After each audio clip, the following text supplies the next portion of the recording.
Salam sejahtera Malaysia, denyut nadi suara rakyat bergema di channel ini. Tuan-tuan dan puan yang dihormati sekalian, sah, sekarang sudah sah Pakatan Harapan menang di Sungai Bakap.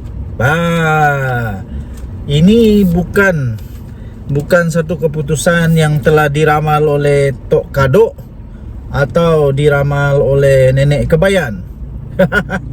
Ini bukan ramalan Sanusi, ini bukan juga ramalan Azmin Ali atau Muhyiddin Yassin atau Hamzah Zainuddin atau Tok Guru Hadi Awang atau Tuan Ibrahim ISO 14001, bukan.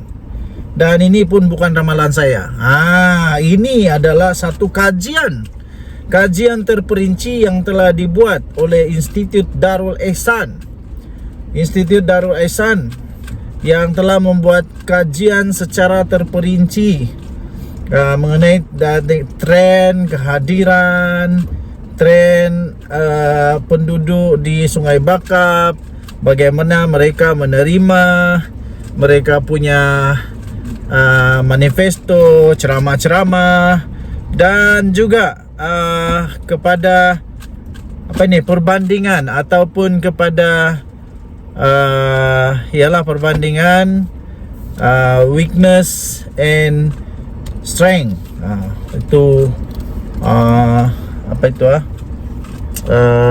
SWOT, strength, weakness, lepas tu opportunity dengan threat. Didapati calon daripada Pakatan Harapan, daripada PKR, memang 100% menang. Ada orang cakap riak takabur. Bukan saya yang cakap, ini bukan saya, ini Institut Darul Ehsan yang cakap. Institut Darul Ehsan, kerana kajian telah dibuat, dan kajian ini bukan kajian yang seperti dibuat oleh PAS, yang mana kata calon mereka sudah dikaji sejak sekian lama, paling sesuai. Yang saya pun tidak tahu macam mana orang boleh kata dia paling sesuai untuk lawan seorang calon daripada PKR yang ada PhD. Manakala calon daripada PAS ni dikatakan, diwar-warkan, dikabar-anginkan, yang saya pun tidak tahu kebenarannya, tapi diwar-warkan kononnya dia hanya ada SPM dan SAP. SPM dan SAP. SPM dan SAP. Selalu kalau orang yang calon SPM dan SAP ni saja memang buat ucapan pun tak erti, apa lagi mau cakap bahasa Inggeris. Tapi tidak pastilah kan, kadang-kadang ada orang yang pandai juga walaupun SPM saja. Tapi itu pun tidak pasti dia betul-betul ada SPM kah, atau lebih dari SPM kah, atau PMR saja kah, atau apakah. Tapi yang paling lucu, dia masih kerja di satu kilang yang mana kilang itu sudah ditutup selama 2 tahun. Walaupun sudah kilang ditutup 2 tahun, dia masih kerja. Itulah yang menjadi lucu dan lawak jenaka tu. Kemudian dia pun kena bagi ISO 14001, iaitu satu pengiktirafan untuk kilang. Hebat juga Tuan Ibrahim Tuan Man ini bagi pengiktirafan, iktiraf kepada seorang manusia menjadi seorang kilang. Seorang kilang, sebuah sebiji sehelai, sekeping kilang. Okay, so itulah tuan-tuan dan puan, apa pendapat anda pula? Adakah anda rasa ini satu takabur, satu yang bongkak, sombong, angkuh, terlalu overconfident daripada IDE, Institut Darul Ehsan, yang menyatakan bahawa PHBN Pakatan Harapan menang bergaya. Janganlah marah, janganlah koyak, janganlah. Nanti sekarang hari Rabu, 3 hari lagi akan menentukan sama ada sekali lagi PAS menang ataupun kali ini mereka terciduk pula oleh PKR. Okay, denyut nadi suara rakyat bergema di channel ini. Jangan lupa untuk tekan butang subscribe, like dan share. Tinggalkan komen anda, sama ada komen manis-manis kah, pahit-pahit, masam-masam, geram-geram, apa sajalah, tinggalkan. Betul-betul lah menghairankan satu Malaysia. Selamat pagi tuan-tuan dan puan yang dihormati sekalian. Denyut nadi suara rakyat bergema di channel ini. Oke, antara yang membuat saya terkejut sepanjang video saya kemarin, beberapa hari ini video-video saya yang banyak view adalah apabila saya kasih tajuk ada musibah Anwar kena, lepas tu Anwar tumbang, lepas tu Kerajaan Perikatan Nasional ambil alih kerajaan, lepas tu Muhyiddin Yassin angkat sumpah.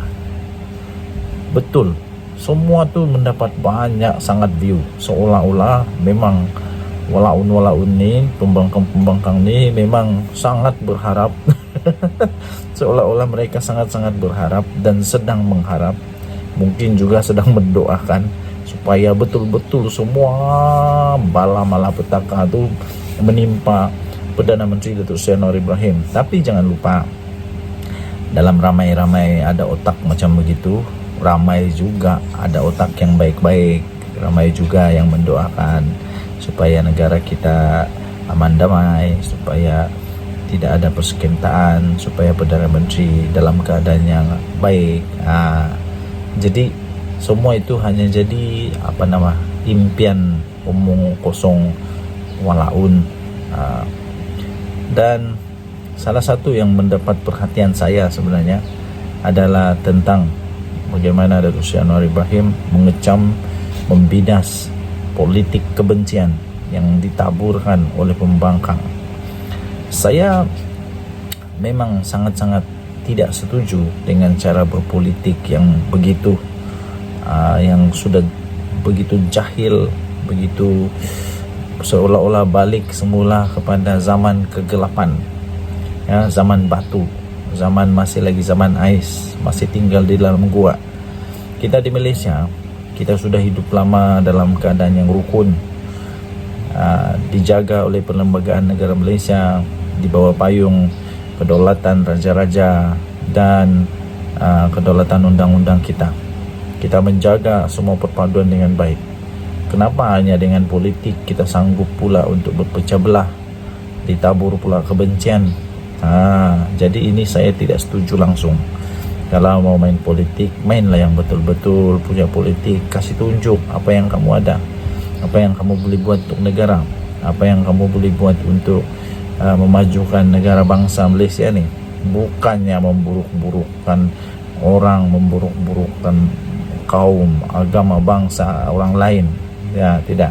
Bukannya mau memijak-mijak, bukan. Dan jauh sekali. Minta maaf, saya paling tidak suka kalau ada orang politik yang cuba untuk main-main politik dengan agama, dengan bangsa. Aduh, cukuplah resis tu, tak payahlah resis. Ya. Nah, kalau mau berpolitik, berkempen lah macam mana boleh majukan bangsa sendiri, bukan macam mana supaya kalahan bangsa orang. Bukan. Okey, jadi ramai juga yang orang mau Datuk Seri Anwar Ibrahim ni jatuh atau sungkur di tanah, ya. Tapi semua itu tidak akan berlaku. Minta maaf tuan-tuan dan puan-puan, tidak akan berlaku, ya. Paling seronok ada komen bilang ya, Muhyiddin akan angkat sumpah di mana? Di dalam tandas di Istana Budaya. Denyut nadi suara rakyat bergema di channel ini. Jangan lupa tekan butang subscribe, like dan share. Bye-bye. Salam sejahtera Malaysia. Selamat petang tuan-tuan dan puan yang dihormati sekalian. Baru-baru ini ada lebih kurang 150 orang sehingga 200 orang yang berkumpul untuk menunjukkan bantahan mereka yang paling pelik pernah terjadi di Malaysia. Belum pernah ada perhimpunan seperti ini, yang pun dengar-dengar kata perhimpunan ini sebenarnya tidak diluluskan. Tidak diluluskan oleh tuan punya tanah. Aduh. Mereka mahu banyaklah tuntutan dia, sampai 8 tuntutan kalau tidak silap. Dan dengar kata ramai sangat yang mau supaya Perdana Menteri Datuk Seri Anwar Ibrahim letak jawatan. Okey, saya mau tanya saja. Mungkin ada di antara anda yang berkumpul pada hari itu yang ada jawapan. ataupun sesiapa sajalah yang ada jawapan boleh tinggalkan di ruangan komen. Kalaulah Datuk Seri Anwar Ibrahim letak jawatan, siapa jadi Perdana Menteri? Siapa ganti jadi Perdana Menteri? Nampakkah?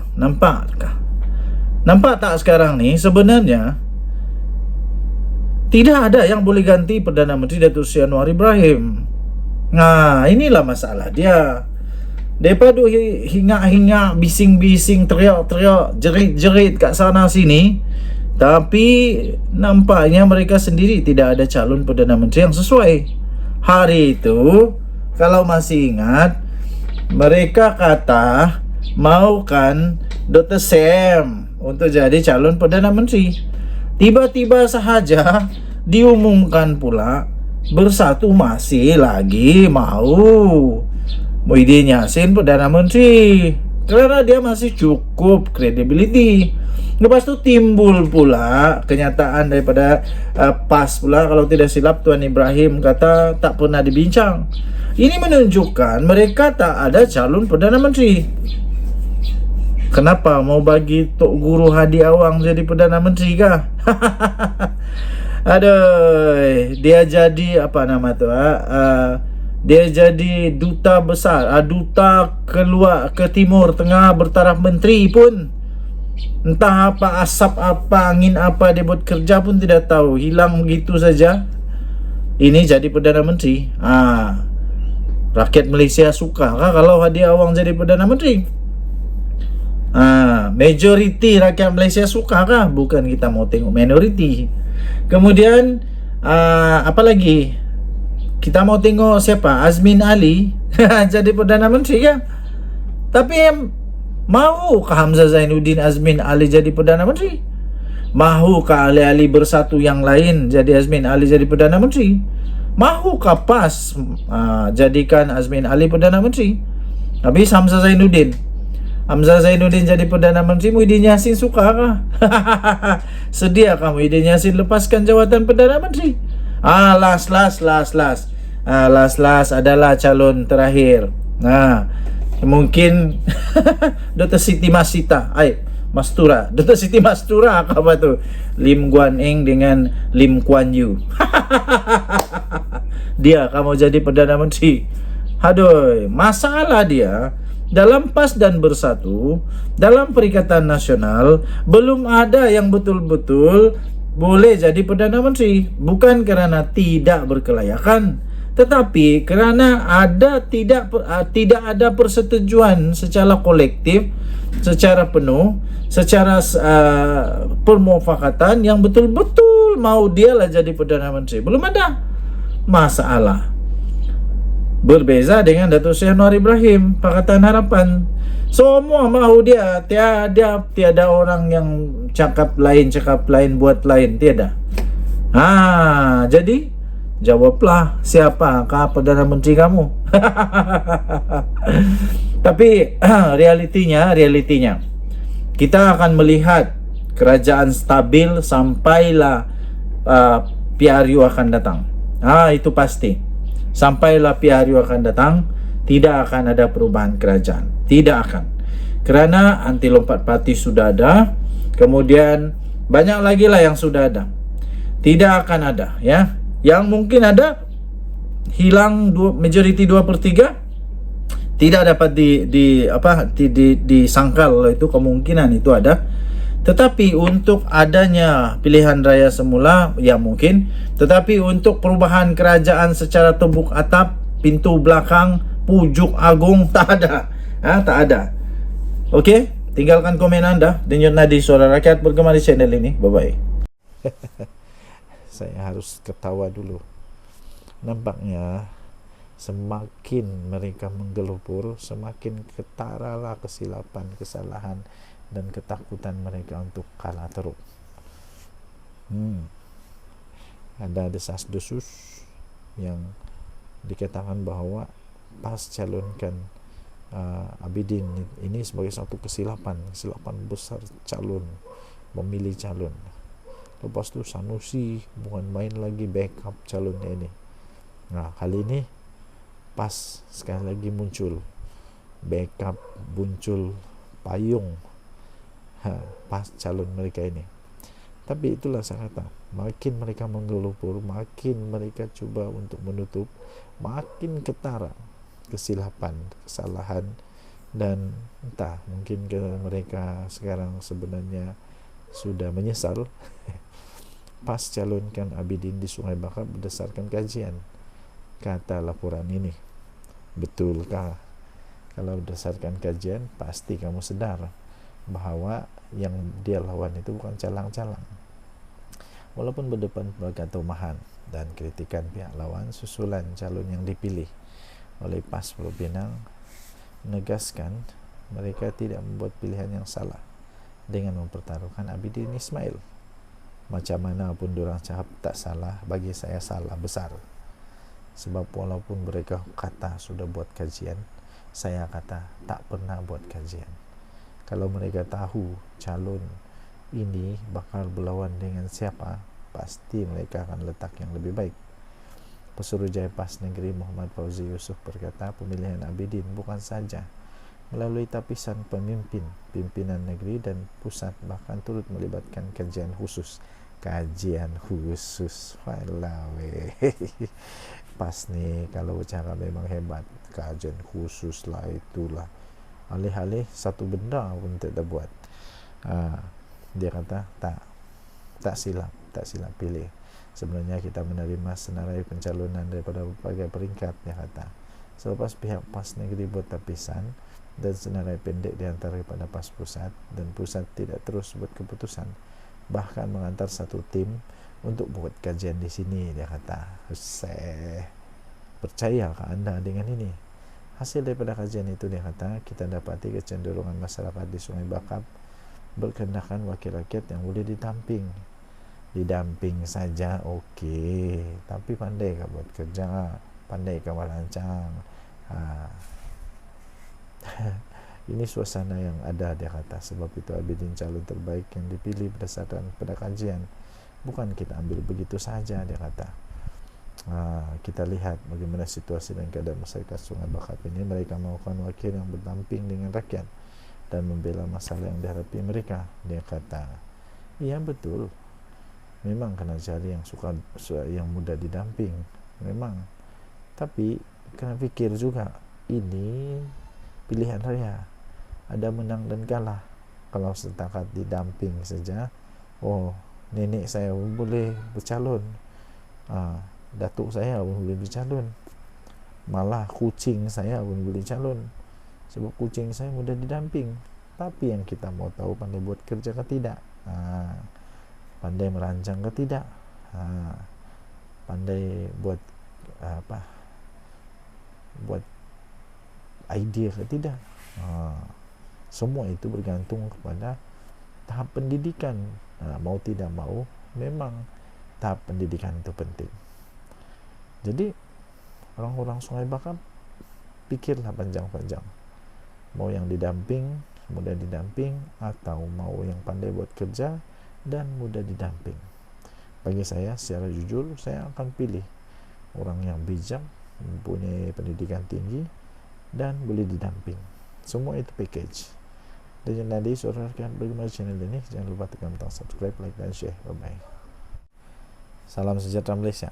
Nampaknya ada lagi bakal kena. Inilah kehebatan Datuk Seri Anwar Ibrahim dan kerajaan yang ada sekarang. Biarlah orang benci-bencilah, yang penting rasuah mesti dihapuskan. Orang yang memang main rasuah, habislah. Memang terberak-berak lah kali ini, tercirit-cirit lah kali ini. Ada menantu yang tidak berani balik lah, ada anak sendiri yang sudah 2 kali kena dakwah di mahkamah lah. Macam-macam. Kali ini rasuah lebuh raya, rasuah projek lebuh raya. Kali ini 2 lagi termasuk Datuk telah direman. Seorang pengurusi dan pengarah syarikat subkontraktor direman dalam siasatan SPRM berkaitan pembinaan projek lebuh raya di Lembah Kelang. 2 individu lagi ditahan ditahan reman dalam perkembangan terkini untuk siasatan rasuah, pencegahan rasuah, siasatan Suruhanjaya pencegahan rasuah Malaysia berkaitan pembinaan satu projek lebuh raya bernilai 1 bilion di Lembah Kelang. Menurut sumber, seorang pengurusi dan seorang pengarah untuk satu syarikat subkontraktor ditahan semalam ketika hadir memberi keterangan di ibu pejabat SPRM. Katanya pengurusi terbabit yang bergelar Datuk, sudah kaya raya pun masih lagi perlu makan rasuah kah? Aduh. Datuk itu direman 5 hari sehingga 6 Julai. Manakala seorang pengarah syarikat direman 3 hari sehingga 4 Julai. Selepas perintah dikeluarkan oleh Mahkamah Magistrate Putrajaya pada hari ini. Kedua-dua suspek itu disyaki telah memberi rasuah. Memberi bukan menerima. Kedua-dua suspek itu disyaki telah memberi rasuah RM200,000 kepada pegawai-pegawai dalam badan berkanun sebagai balasan bagi mendapatkan kerja projek pembinaan lebuh raya yang sebelum ini dijalankan oleh satu syarikat yang lain menurut sumber. Mereka juga dipercayai turut memberi rasuah kepada pegawai-pegawai di sebuah syarikat konsesi lebuh raya untuk tujuan yang sama. Pengarah kanan bahagian siasatan SPRM Hishamuddin Hashim ketika dihubungi mengesahkan tangkapan tersebut, dan siasatan itu dijalankan di bawah Section 16(b)(e) Akta SPRM. Dalam pada itu beliau mengesahkan semua suspek yang ditahan reman sebelum ini dilepaskan selepas tamat tempo reman, termasuk Ketua Pegawai Eksekutif CEO Syarikat Konsesi Lebuh Raya pada Isnin dengan jaminan RM150,000. Terdahulu 9 individu termasuk seorang CEO bergelar Datuk dan 2 pengurusan tertinggi Syarikat Konsesi Lebuh Raya ditahan dalam siasatan badan anti rasuah itu. Badan muka kepada yang makan rasuah. Harap-harap lepas ni ramai lagi jerung-jerung yang sudah jadi kaya raya, sudah jadi besar perut kerana makan rasuah ditangkap. Ini perlu dihentikan. Apa komen anda? Adakah anda setuju dengan saya? Akan ramai lagi yang akan ditangkap? Kita tunggu saja nanti. Denyut Nadi Suara Rakyat bergema di channel ini. Jangan lupa untuk tekan butang subscribe, like dan share. Malaysia kita punya, cinta Malaysia ku, kita jaga kita. Kita jumpa lagi, bye bye.